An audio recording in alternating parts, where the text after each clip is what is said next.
Bueno, saludos estudiantes, buenas noches, espero que se encuentren muy bien. El día de hoy voy a proceder a hacer esta clase grabada con la fin de explicar uno de los temas de 11º año, que es políticas públicas.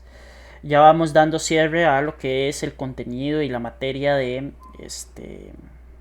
educación cívica para la prueba de bachillerato por madurez. Hoy es 24 de agosto del 2021 y les agradezco mucho la comprensión y espero que la clase sea de igual manera interactiva y de mucho aprendizaje para cada uno de ustedes. Como les decía, el término que vamos a estar utilizando hoy, de lo que vamos a estar aprendiendo el día de hoy, es políticas públicas, tratando de definirlas de la mejor manera posible y simplificando un poco el tema, porque en realidad las políticas públicas es una temática que se tiende a complicar en el examen, es uno de los temas delicados en educación cívica. Sin embargo, son cosas del diario cotidiano de que un costarricense pues debería de conocer, o un habitante de nuestro país en todos los casos. Vamos a iniciar con algunas conceptualizaciones y algunas ideas de cuándo es que nace el término de política pública. Y nace que bajo el precepto de que el Estado costarricense es responsable y garante de la igualdad de oportunidades bajo el crecimiento de un Estado que nace en los 1900. Es un Estado creciente que tiene que ir avanzando durante todo el siglo XX, y que esto va a, a conllevar un proceso histórico muy largo, desde la fundación de la República hasta lo que tenemos hoy en día. Pero como les dije anteriormente, este Estado solidario, este Estado costarricense, va a nacer en el siglo XX, tomando como relevancia los años 40 como el punto de partida, y tal vez el antes y el después de lo que representaba Costa Rica, o lo que representa Costa Rica hoy en día. El Estado costarricense es un Estado que posee vocación de servicio, de convivencia a partir de la distribución de los recursos. Sin embargo, es un Estado que ha costado mantenerlo, es un Estado que es grande, que es complicado mantener en orden y organizado de una manera correcta, que alcance a todos los costarricenses de manera equitativa e igualitaria, y por tanto pues afrontamos algunas dificultades a la hora de contrastar esta información con la total realidad, o tratar de abarcar el 100% de la población nacional. La política pública es un programa de acción, es una estrategia gubernamental que se utiliza principalmente para que aquellos sectores sociales que han sido discriminados, o que han tenido menos oportunidades, tengan la posibilidad de acceder a cierta cantidad de recursos. Eh, Se caracteriza porque tiene pequeños, estas pequeñas particularidades. La primera de ellas es que tiene un contenido u objetivo específico, o sea, la política pública se hace específicamente para una población, o trata sobre algún tema en específico, con tratar de buscar abrir esa brecha que se está generando por X o Y situación. Posteriormente impulsa la movilización de recursos para obtener ese objetivo.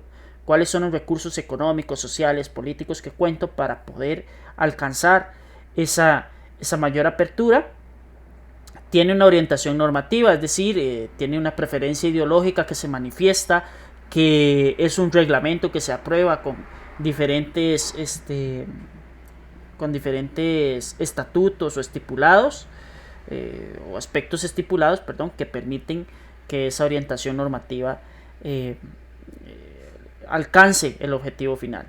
Tiene un elemento de coacción, se supone que son varias las instituciones públicas o varios poderes del Estado los que se involucran en estas creaciones de políticas públicas. Tienen territorialidad, se implementan en espacios geográficos concretos, ¿verdad? Como por así decirlo, en zonas específicas donde se necesita impulsar esa política pública con el fin de precisamente eliminar brechas sociales que en Costa Rica han afectado desde siempre. Hay algunos conceptos básicos de esta unidad que los vamos a estar trabajando. El primero de ellos es el trabajo, que es una actividad inteligente donde el ser humano pone a su disposición su fuerza física o su fuerza mental o ambas en la producción de servicios y bienes económicos, y por ello recibe una remuneración de carácter generalmente económico, ¿verdad? Esa actividad inteligente es valorada por la sociedad y es un elemento fundamental en el término de políticas públicas. Después está la educación, ¿verdad? Que la educación es el proceso de aprendizaje que tenemos los seres humanos con nuestra capacidad y con nuestra inteligencia de adquirir nuevos conocimientos. Tiene una función socializadora, buscando encaminar esas conductas, esos conocimientos y esas actitudes a fines sociales valiosos, es decir, que el ser humano, cuando se incorpore en sociedad o cuando ya esté en sociedad, aplique esos conocimientos para ir mejorando la calidad de vida de cada uno de nosotros. Después está el término de salud, que es el estado completo de bienestar físico, mental y social, y no se asocia específicamente la salud con la salud física, que se asocia mucho con infecciones, enfermedades, virus, etcétera, etcétera, sino que es un estado de bienestar de forma integral, es decir, globalizada, donde el ser humano puede desarrollarse con su plena capacidad o con casi todas sus capacidades para tener un buen desarrollo.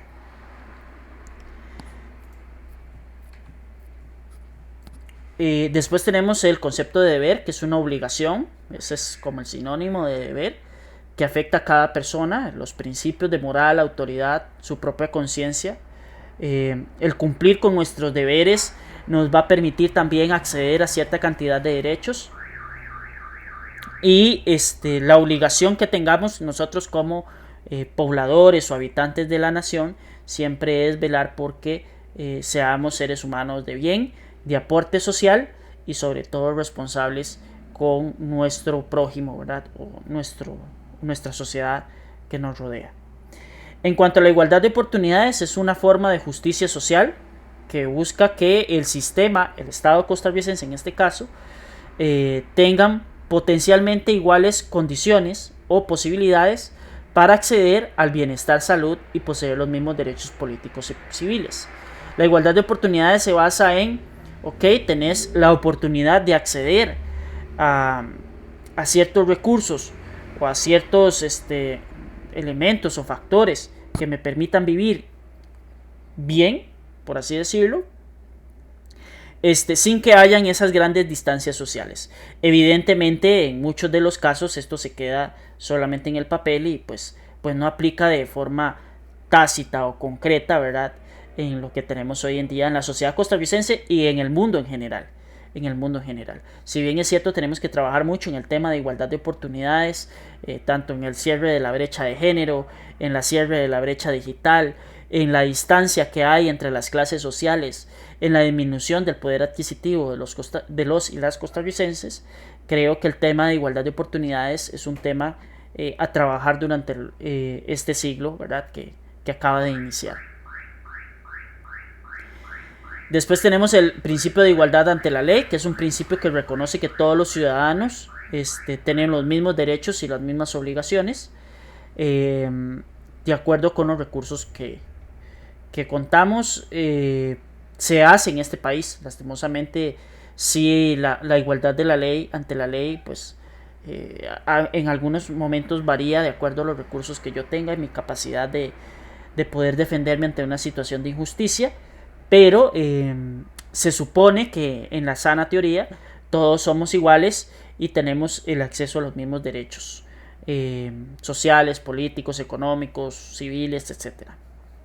En cuanto tenemos una acción afirmativa, que son esos espacios tradicionalmente que han sido cerrados a grupos, que han sido discriminados, procura crear esos espacios generando igualdad jurídica, y compensa discriminaciones por diferencia de sexo, etnia, discapacidad, entre otros. Una acción afirmativa, por ejemplo, es la libertad de culto, ¿verdad?, donde se le permite a las personas, de acuerdo a sus creencias, practicar la fe que tengan gusto y con las que ellos consideren que es el camino espiritual correcto, o no practicarla del todo. Otra acción afirmativa podría ser, por ejemplo, el matrimonio igualitario, ¿verdad? O las sociedades de convivencia de parejas del mismo sexo. Otra es la acción afirmativa de la fecundación in vitro para todas aquellas personas que han tenido dificultades para tener un hijo, puedan acceder mediante este mecanismo y poder ser padres y realizar o cumplir ese sueño, ¿verdad? De poder formar una familia. Y la equidad, que la equidad es una connotación de justicia, de igualdad social con responsabilidad y con valoración al individuo, llegando a un equilibrio entre las dos cosas. Lo equitativo es justo. La equidad lo que me dice es, y que me diferencia de la igualdad, es lo siguiente. La equidad me dice cuáles son tus recursos, y de acuerdo a esos recursos, yo te voy a dar cierta capacidad para que alcances un objetivo. Y la igualdad es los mismos recursos para todos. Entonces aquí yo pongo este ejemplo de la barda, ¿verdad? Donde la igualdad lo que me dice es todos tienen una misma cajita, ¿verdad? Para asomarse hacia ver el partido de béisbol, mientras que la equidad te asigna una caja de acuerdo a la altura que vos necesitas para poder observar ese partido. Entonces el principio de equidad es precisamente un principio de justicia, donde si vos tenés menos recursos, se te deberían de dar más para tener acceso a esa oportunidad. Eso sí, siempre y cuando, claro está, que se vaya cumpliendo con las obligaciones y deberes que tenemos cada uno de los seres humanos para con nuestra sociedad. El Estado Social de Derecho en Costa Rica se basa principalmente en políticas públicas inclusivas. Van a ser, empiezan los años 30 con el Estado reformista, pero se va a ir consolidando en los años 40 cuando hay una alianza ahí política entre Calderón Guardia, representando el Partido Republicano. Posteriormente va a estar también involucrado Manuel Mora, dirigente del Partido Comunista, y la Iglesia Católica. La política de salarios crecientes, aprobada también en los años 40, y de ahí se crea el famoso Estado desarrollista y la continuación con los derechos y las garantías sociales que vamos a estar analizando en las próximas diapositivas. El Estado de Derecho se basa en varios artículos, hay varios artículos constitucionales, que buscan acceder o darle a los costarricenses el privilegio de tener derechos que en muchos países se han privado, ¿verdad? Que en muchos países no se da. Esa situación tenemos que agradecerla hasta cierto punto, a pesar de que somos un país que le falta muchísimo por crecer, que todavía se mantiene en el tercer mundo. Tenemos situaciones o cuestiones que tenemos que valorar como costarricenses, porque no nos enfrentamos a ciertas realidades de contexto que sí se enfrentan muchos habitantes del planeta. Dentro de ese Estado de Derecho que se ha creado, que se ha generado, ¿verdad? Donde la población y los habitantes costarricenses tienen acceso a esos derechos, y digo habitantes, ¿verdad? Porque también hay personas extranjeras involucradas en esto, tienen acceso a esos derechos. El primero del artículo 50, que dice que el Estado procurará el mayor bienestar a todos los habitantes del país, organizando y estimulando la producción y el más adecuado reparto de la riqueza. Después tenemos el 78, que la educación general básica es obligatoria. Está la preescolar y la educación diversificada. Son gratuitas y costeadas por el Estado. La educación siempre ha sido un mecanismo de ascenso social. ¿Qué quiere decir esto? En este país se valora mucho la oportunidad de poder estudiar. Y cuando yo alcanzo ciertos niveles de estudio, pues sí voy a tener acceso a subir ciertos escalones pequeñitos dentro de la sociedad, de acuerdo a lo que se está estudiando, ¿no?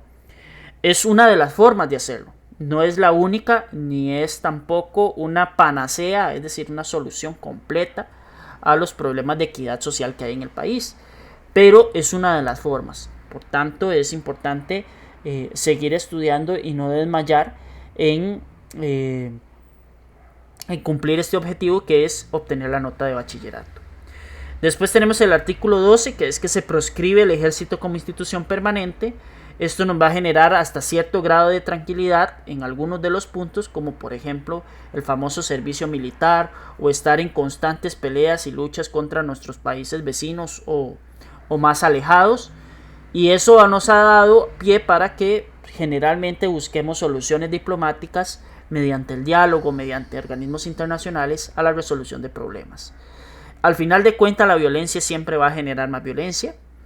Y pues bueno, el país ha ido aprendiendo a que no se necesita de un ejército para tener un estado consolidado y una democracia estable como la que, digamos, hasta cierto punto o en muchos de los puntos tenemos como costarricenses o como país.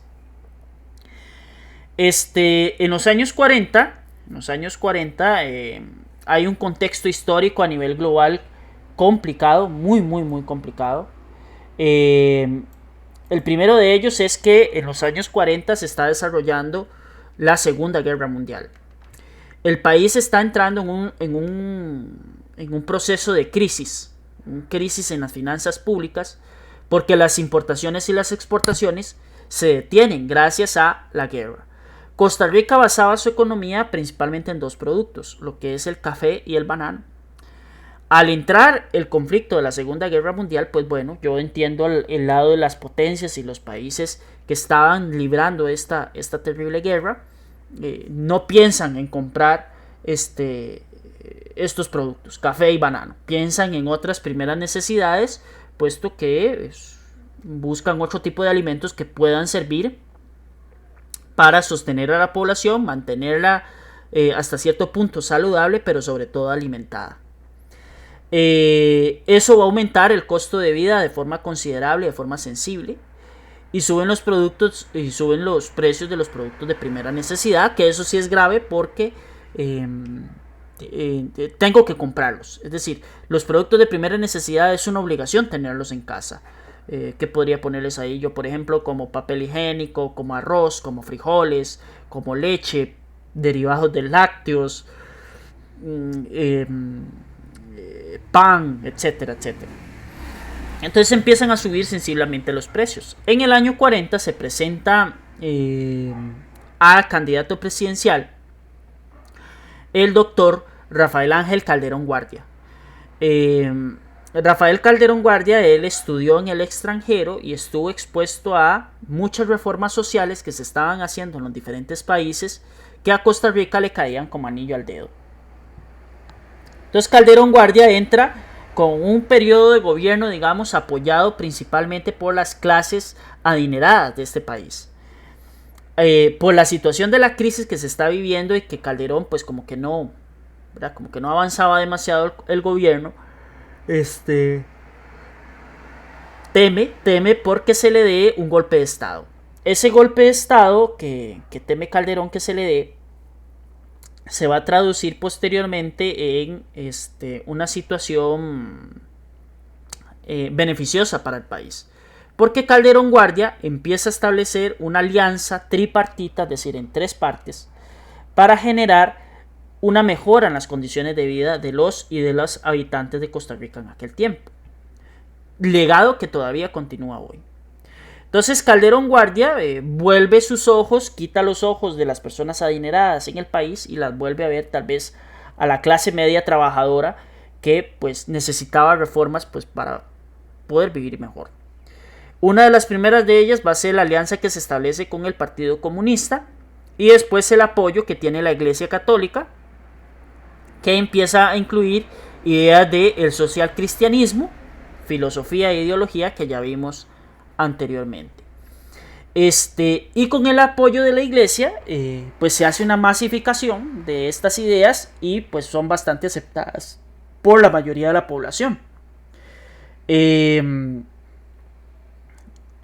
entonces pues bueno, hay un avance significativo con la creación de 4 políticas públicas inclusivas. Ese es el nombre: políticas públicas inclusivas. No se les puede olvidar que la creación de la Universidad de Costa Rica, la creación de la Caja Costarricense del Seguro Social, la promulgación de los derechos y las garantías sociales y la creación del Código de Trabajo, donde se establecen los derechos y obligaciones de los trabajadores. Esto lo vamos a estar detallando. Entonces, las primeras reformas sociales que se van a basar, la creación de la Universidad de Costa Rica en 1940, se crea al fin una institución que se va a encargar de preparar los profesionales que el país ya estaba empezando a requerir durante los años 40. ¿Por qué? Porque Costa Rica, desde la Casa de Enseñanza de Santo Tomás y posteriormente la Universidad de Santo Tomás, se quedó un gran periodo de tiempo, casi que todo el principio del siglo XX, sin una universidad. Y pues aquí no se podían preparar profesionales, sino que tenían que salir al extranjero. Al tener esa necesidad, pues la muy poquita población tenía la posibilidad de estudiar fuera del país. Entonces, con la creación de la Benemérita Universidad de Costa Rica, digamos que se hable de esa posibilidad de formación a profesionales y que se les dé ascenso social mediante la educación que están recibiendo. Todavía hoy la Universidad de Costa Rica sigue cumpliendo un papel fundamental en términos de educación superior en el país. Al César lo que es del César, y la Universidad de Costa Rica sigue destacando a nivel nacional y a nivel internacional. Igual las universidades estatales en general en el país tienen una muy buena reputación, como la Universidad Estatal a Distancia, como el Tecnológico de Cartago, como la Universidad Nacional en Heredia, ¿verdad? Y hay un buen respaldo de esa formación y todavía siguen cumpliendo con esa función de ser una casa de enseñanza superior donde se habilitan o se crean o se forman esos profesionales que tanto está requiriendo el país. Posteriormente, en el año 1941, se crea esta institución llamada como la Caja Costarricense del Seguro Social, que va a brindar servicios de salud al trabajador, a la familia, y le da acceso al derecho a la salud. Nuestro sistema de salud, con sus grandes deficiencias, por ejemplo, en sentidos como el trabajo en emergencias, etcétera, etcétera, sigue siendo un sistema de salud que es deseado y codiciado incluso en muchos países desarrollados. El cómo funciona nuestro sistema de salud, que lo vamos a estar detallando más adelante en este mes, Costa Rica brinda muchísimas ventajas de cómo funciona ese régimen de salud. Y a su vez, gracias a la creación de la Caja Costarricense del Seguro Social, se crea el régimen de pensiones de invalidez, vejez y muerte, que otorgan una pensión, ¿verdad?, por estas tres condiciones: por invalidez, por vejez o por muerte, por una cotización que se le da al seguro. Esto le va a permitir a las personas, después de jubiladas o de una lamentable situación donde tienen alguna discapacidad que no les permite desarrollar su trabajo, por vejez después de cierta cantidad de años, 65 en el caso de la caja, o por muerte de un familiar del cual yo era dependiente, tener o mantener un poco el estilo de vida. Si bien es cierto, la pensión de la Caja Costarricense del Seguro Social no es por el 100% del salario, pues sí te permite mantener cierta estabilidad durante el periodo de tiempo que sea necesario utilizar esa pensión. Después esta alianza que se hace crea las garantías sociales, donde se establecen los derechos principalmente del trabajo, del salario y la protección a la familia. Que la familia, el concepto de familia que se tenía en los años 40 es totalmente distinto al contexto de familia que tenemos hoy en día. Sí, pero igual es una política inclusiva tan bien elaborada, que todavía sigue funcionando hoy en día, ¿verdad? Todavía sigue funcionando hoy en día. Y por último, se crea una ley especializada totalmente necesaria en 1943, que es el Código de Trabajo, que es un instrumento que va a regular las relaciones entre los patronos y los trabajadores, que en muchos de los casos estos últimos salían bastante perjudicados por las situaciones laborales bajo las que trabajaban. Entonces, al final de cuentas, digamos que la reforma de los años 40 se basa en esos 5 puntos y son demasiado importantes. Tanto es así que hoy, 80 años después, casi, un poquito menos de 80 años, siguen en vigor siguen trabajando y siguen estando a la disposición de la mayoría de los habitantes del país. Después José Figueres Ferrer crea una política que se llama política de salarios crecientes, que esta política lo que intenta generar es que de acuerdo a cómo se va aumentando la inflación, es decir, de acuerdo a cómo van aumentando los precios en general en el país, se vaya aumentando de manera proporcional el salario. Ya sabemos que hay muchas diferencias, que la fórmula matemática no es exacta, no es precisa, y que incluso hay manipulación de ciertos datos para que la inflación no se vea tan disparada como realmente lo es, ¿verdad? Pero esta política de salarios crecientes lo que hace es que cada 6 meses hay una comisión de salarios en conjunto con gobiernos, patronos, trabajadores, sindicatos y otros, negocian para ver cuánto se va a aumentar el porcentaje de salario que percibe una persona. Se supone que la política de salarios crecientes se hace cada 6 meses, o sea, 2 veces al año, ¿verdad? Este proyecto fue propuesto por José Figueres Ferrer, que es la persona que sale en el billete de 10.000 colones, y establece que el crecimiento de los salarios y las jornadas de las jornales estén proporcionalmente a esa inflación. Entonces eso permite tener cierto grado de equilibrio entre, si se aumentan mucho los precios pero me aumenta el salario, pues ahí se va a seguir manteniendo. Con esto se crea el Estado desarrollista durante los años 40, los años 50. El Estado desarrollista se basa principalmente en la nacionalización de la banca, que es aquí donde se crea, por ejemplo, el Banco Central, el Banco Nacional, el Banco de Costa Rica, el Banco Crédito Agrícola de Cartago, el Banco Anglo, estos dos últimos que han sido rematados y vendidos por el Estado. Va a generar también la creación de instituciones autónomas, como el Instituto Costarricense de Electricidad o el Acueducto y el Alcantarillado. Y eso va a generar que la clase media, mediante esas políticas de salarios crecientes y con el acceso a estas instituciones y a los servicios que brindan estas instituciones, pues definitivamente se viva mejor. Se va a vivir muchísimo mejor en los años 50 a lo que se vivía en los 40. Se va a vivir todavía mejor de los años 60 a lo que se vivía en los 50 y así sucesivamente. Tal vez hubieron algunos baches en los años 80, pero nada que, digamos, creara una situación de demasiado caos, excepto el gobierno de Rodrigo Carazo, que pues sí hay algunos traumas de ciertas personas en ese momento. Instituciones creadas por el Estado desarrollista, el IMAS, la asignación de fondos y becas familiares, el FODESAF, ¿verdad? Y otras instituciones como la UNA, como la UNED, que también son parte de esas instituciones autónomas formadas por el Estado desarrollista. También dentro de ese Estado se crea el Estado benefactor, que como la misma palabra lo dice, es beneficiar a la sociedad en general. Se hace en compensación para la resolución de los reclamos sociales. O sea, ¿qué es lo que necesita la gente? ¿Qué es lo que necesita la población? Pues para poder vivir un poquito mejor, ¿verdad? Y a raíz de eso se crea la Carta Magna de Costa Rica, es decir, la ley suprema del país, el 7 de noviembre de 1949, gracias a el trabajo que hizo la Asamblea Constituyente, que es una asamblea escogida específicamente para redactar la Carta Magna de un país. Y eso va a generar que la Junta Fundadora de la Segunda República cree la ley suprema de este país en 1949. Destaca aquí la creación del Registro Civil, la Contraloría General de la República y el Tribunal Supremo de Elecciones.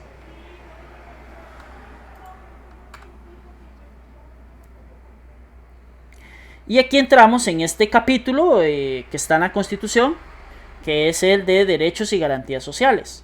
Como les digo, hay concepciones que son muy viejas, que son anteriores a la época actual. Por tanto, no es para malinterpretar, sino que simplemente es para hacer un contexto de lo que estaba pasando. Las garantías sociales son absolutamente necesarias para que el país avance, para que la gente tenga acceso a sus derechos, a derechos mínimos, que les permita vivir dignamente y e integralmente, perdón. Entonces el artículo 51 dice: la familia como elemento natural y fundamento de la sociedad tiene derecho a la protección del Estado. Igualmente tendrán derecho a esta protección la madre, el hijo, el anciano y el enfermo desvalido. En el artículo 51 lo que se dice es que la familia es la base de la sociedad costarricense. Ahora, ¿qué es una familia?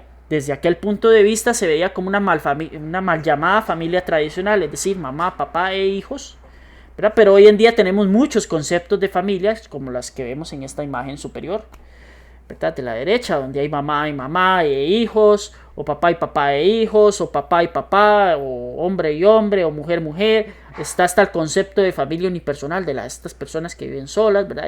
Hay una gran diversidad en el tema de familias. Entonces, eso hay que tomarlo en cuenta, porque para eso pues, se hizo una ley especializada o específica que se llama Código de la Familia. Después seguimos con los derechos y garantías sociales. Por ejemplo, el artículo 53 pone que tienen con sus hijos sabidos, los padres tienen con sus hijos sabidos fuera y dentro del matrimonio las mismas obligaciones que con nacidos en él. Es decir, si yo tengo un hijo o una hija, no importa si es dentro o fuera del matrimonio, yo tengo que velar por el bienestar de ese hijo y de esa hija. Y aplica para hombres y mujeres en general. Toda persona tiene derecho a saber quiénes son sus padres conforme a la ley. Eso sí se tiene derecho. Excepto que de ahí definitivamente el chico o la chica no sabe cuál es su origen o cuál es su procedencia y no puede reconocer quién es su mamá o quién es su papá. En el artículo 54 se prohíbe la calificación personal sobre la naturaleza de la afiliación, ¿verdad? Es decir, no se puede hacer discriminación por quién es, o por cuál es su etnia, o por cuál es su religión, o por cuál es su creencia, etcétera, etcétera, su filosofía política, entre otras. Y el artículo 55 dice que la protección especial de la madre y del menor estarán a cargo de una institución autónoma denominada Patronato Nacional de la Infancia, con la colaboración de otras instituciones del Estado. Lo que pasa con el PANI es que el Patronato Nacional de la Infancia, tiene unas funciones demasiado amplias en el país y a veces nos cuenta con los recursos profesionales para atender todas esas emergencias. Entonces el patronato hace lo que puede con los recursos que tiene.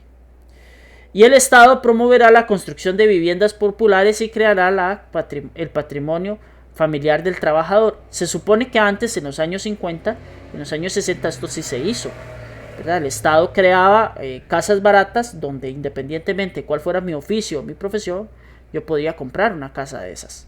Simplemente con llenar alguno que otro papeleo y ustedes podían acceder a esas casas.